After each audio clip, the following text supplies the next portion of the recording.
Iran ने कबूल कर लिया कि यूक्रेन में तबाही का तांडव करने वाले आत्मघाती ड्रोन उसी ने रूस को दिए थे, लेकिन उसने यह भी साफ कर दिया कि ड्रोन की सप्लाई यूक्रेन जंग शुरू होने से पहले ही हो गई थी। यह पहली बार है जब ईरान ने खुद माना कि उसने रूस को आत्मघाती ड्रोन दिए थे, जिन्होंने यूक्रेन में इतना विनाश किया कि रातों रात ईरान के आत्मघाती ड्रोन दुनिया में मशहूर हो गए। क्योंकि इससे पहले तक तुर्की के बारकताश कैटेगरी के ड्रोन की ही बात हो रही थी, जिनकी मदद से चींटी जैसी यूक्रेन की सेना ने हाथी जैसी रूस की सेना की नाक में दम कर दिया था। लेकिन जब से जंग में ईरान के आत्मघाती ड्रोन शाहिद 136 की एंट्री हुई है, तुर्की के ड्रोन के बारे में बात होनी कम हो गई, क्योंकि सारा ध्यान ईरान के ड्रोन पर है। यूक्रेन ने एक बार नहीं बल्कि बार बार कहा कि ईरान में बने आत्मघाती ड्रोन से यूक्रेन के पावर प्लांट को निशाना बनाया गया, जिसके बाद ईरान ने इन आरोपों से इनकार किया था। लेकिन अब ईरान मान रहा है कि उसी के ड्रोन से कीव समेत यूक्रेन के एक बड़े हिस्से में पुतिन ने हाहाकार मचाया।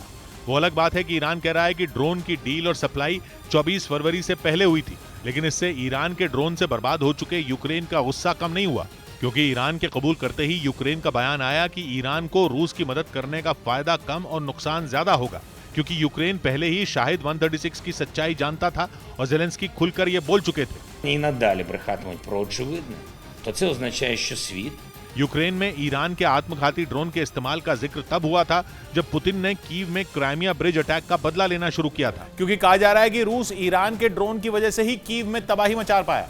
ईरान की इस हरकत से पश्चिमी देश उससे खासे नाराज हैं। ब्रिटेन और यूरोपियन यूनियन ने ईरान पर कुछ बैन भी लगाए, लेकिन रूस नहीं रुका और कीव में ईरान के ड्रोन से हमला करता रहा। यूक्रेन ने दावा किया कि ईरान ने रूस को करीब 2000 ड्रोन बेचे हैं, जिनमें 400 ड्रोन रूस ने कीव में तबाही के लिए इस्तेमाल कर लिए हैं। यही नहीं, यूक्रेन ने इस ड्रोन के काम करने का तरीका भी बताया और दावा किया कि रूस ने आत्मघाती ड्रोन 5 से 10 के झुंड में यूक्रेन भेजे थे, जिन्हें ट्रैक करना उसके एयर डिफेंस सिस्टम के लिए मुश्किल था, क्योंकि एक सीमा तक ये सिग्नल ही जैम कर देते हैं और टारगेट के पास तब तक घूमते हैं जब तक विस्फोट का कमांड न मिल जाए। इन्हीं वजहों से रूस ने ईरान के ड्रोन को अपना हथियार बनाया और अब तो ईरान ने रूस से अपनी ड्रोन वाली दोस्ती कबूल कर ली है, जिसकी वजह से यूक्रेन भड़का हुआ है। इस बीच डोनेस्क में एक बार फिर यूक्रेन के हमले तेज हो गए। वहां से आए एक वीडियो में यूक्रेन की सेना डोनेस्क के कई हिस्सों पर ताबड़तोड़ मिसाइलें बरसाती नजर आईं, जिनके धमाकों से जमीन कांप उठी और ये मिसाइलें जहां गिरी वहां तबाही मच गई। रूस ने आरोप लगाया कि यूक्रेन ने कैलिबर मिसाइलों की मदद से एक साथ कई जगहों पर हमला बोला, जिनके निशाने पर मौजूद सरकारी बिल्डिंगें और लोगों के घर जलकर राख हो गए। वहां से आए एक वीडियो में डोनेस्क का एक रेलवे स्टेशन आग की लपटों में घिरा नजर आया। रूस ने दावा किया कि ज़ेलेंस्की की फौज ने जानबूझकर वहां मौजूद लोगों को निशाना बनाया। इसके अलावा उसने रूस की तरफ से दी जा रही राहत सामग्री को भी तहस नहस कर दिया। आरोप है कि रूस ने जिन दवाइयों और अनाज की बोरियों को डोनेस्क के लिए रवाना किया, उन्हें यूक्रेन ने निशाने पर ले लिया और रूसी सैनिकों पर गोलियां बरसाने के बाद सारा सामान आग के हवाले कर दिया।